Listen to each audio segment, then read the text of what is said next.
ప్రభునందు ప్రియులకు యేసుక్రీస్తు నామములు శుభములు తెలియజేయుచున్నాం. ఈ దినము హెబ్రోన్ క్యాలెండర్ వాగ్దానము, విజయమందు మరణము మృంగివేయబడెను. 1 కొరింథీయులకు రాసిన పత్రిక 15వ అధ్యాయం 54వ వచనంలో దైవజనుడు పౌలు గారి ద్వారా దేవుడు ఈ మాటలు తెలియజేస్తున్నాడు. ప్రియమైనటువంటి దేవుని ప్రజలారా, విజయమందు మరణము మృంగివేయబడెను. ఆ విజయము మన ప్రభు అయిన యేసుక్రీస్తు వారే.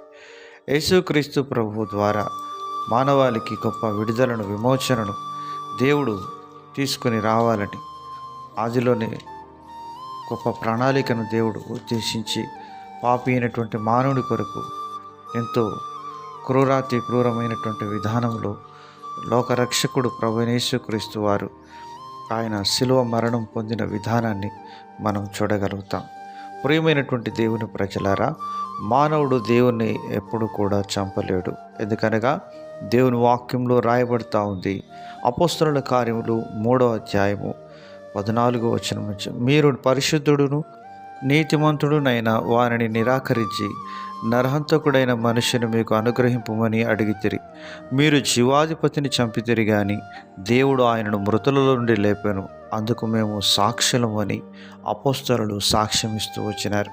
ప్రియమైనటువంటి దేవుని ప్రజలారా, దేవుని యొక్క వాక్యంలో మనం గమనించినప్పుడు 1 కొరింథీ 15వ అధ్యాయం 4వ వచనంలో, నాకు ఇయ్యబడిన ఉపదేశము మొదట మీకు అప్పగించి తిని, అదేమనగా లేఖనముల ప్రకారం క్రీస్తు మన పాపముల నిమిత్తం మృతి పొందెను, సమాధి చేయబడెను, లేఖనముల ప్రకారం 3వ దినమున లేపబడెను. ప్రభు యేసుక్రీస్తు వారు ఆయన పునరుత్థానుడై తిరిగి లేచినటువంటి సజీవుడైనటువంటి దేవుడుగా ఉంటున్నాడు.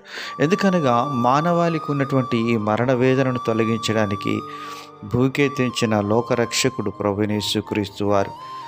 లేఖనాన్ని నెరవేర్చడానికి యేసు ప్రభు వారు వచ్చారు. యెషయా గ్రంథం 25వ అధ్యాయం 8వ వచనం, మరెన్నడూ ఉండకుండా మరణమును ఆయన మృంగివేయును. ప్రభు అయిన యెహోవా ప్రతి వాని ముఖం మీద బాష్ప బిందువులను తుడిచివేయును, భూమి మీద నుండి తన జనుల నిందను తీసివేయును. ఇలాగున జరుగునని యెహోవా సెలవిచ్చి ఉన్నాడు అని దేవుని వాక్యం సెలవిస్తూ ఉన్నది.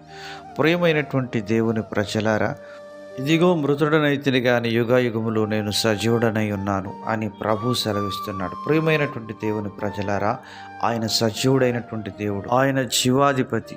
మరణము ఆయనను బంధించి ఉండుట అసాధ్యము అని ప్రభు సెలవిచ్చాడు. ప్రియమైనటువంటి దేవుని ప్రజలారా, ఆయన సర్వాధికారి అయిన దేవుడుగా ఉంటున్నాడు. ఆయన నీకును దేవుడై ఉంటున్నాడు. దేవుడు నిన్ను దీవించునుగాక.